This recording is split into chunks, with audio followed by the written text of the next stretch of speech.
અમદાવાદ શહેરના ક્રાઇમ બ્રાન્ચના અધિકારીઓની ટીમની જાનની જોખમે વધુ એક સાહસિકપૂર્વક સફળતા। આજના સમયમાં હજુ પણ એવા ખૂંખાર ગુનેગારો છે કે જે પોલીસ ડિપાર્ટમેન્ટ ઉપર જાનલેવા હુમલો કરી શકે તેમ છે, જેનું તાજેતરમાં ઉદાહરણ જોવા મળી રહેલ છે। ક્રાઇમ બ્રાન્ચના અધિકારી દ્વારા ઝડપી પાડવામાં આવેલ એક ખૂંખાર આરોપીએ ક્રાઇમ બ્રાન્ચના અધિકારીની જ પિસ્તોલ છીનવીને ક્રાઇમ બ્રાન્ચની ટીમ ઉપર જાનલેવા હુમલો કરીને ભાગવાનો પ્રયાસ કરતા ક્રાઇમ બ્રાન્ચના અધિકારીઓ દ્વારા સમય સૂચકતા અને સતર્ક બનીને સાવધાનીપૂર્વક આરોપીનો ભાગવાનો પ્રયાસ નિષ્ફળ કરવામાં આવેલ છે।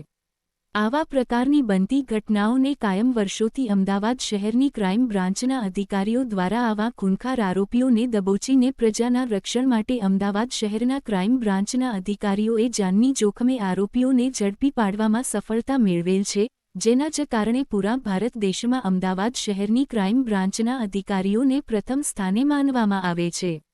સંગ્રામસિંહ રાકેશસિંહ સિકરવાર, રહેવાસી વસ્ત્રાલ, અમદાવાદ, મૂળ ગ્વાલિયર, MP, સામે કુલ 9 ગુનાહિત કેસ નોંધાયેલા છે, તેમાં હિંસક ગુનાઓ, જૂથહિંસા તથા ખંડણી IPC 143થી 149, 385, 386 તેમજ ગંભીર ગુનાઓ જેમ કે હત્યા IPC 302, પ્રાણઘાતક હુમલો IPC 307, અપહરણ IPC 365 તથા પ્રોહિબિશન એક્ટ અને GP એક્ટના ગુનાઓનો સમાવેશ થાય છે।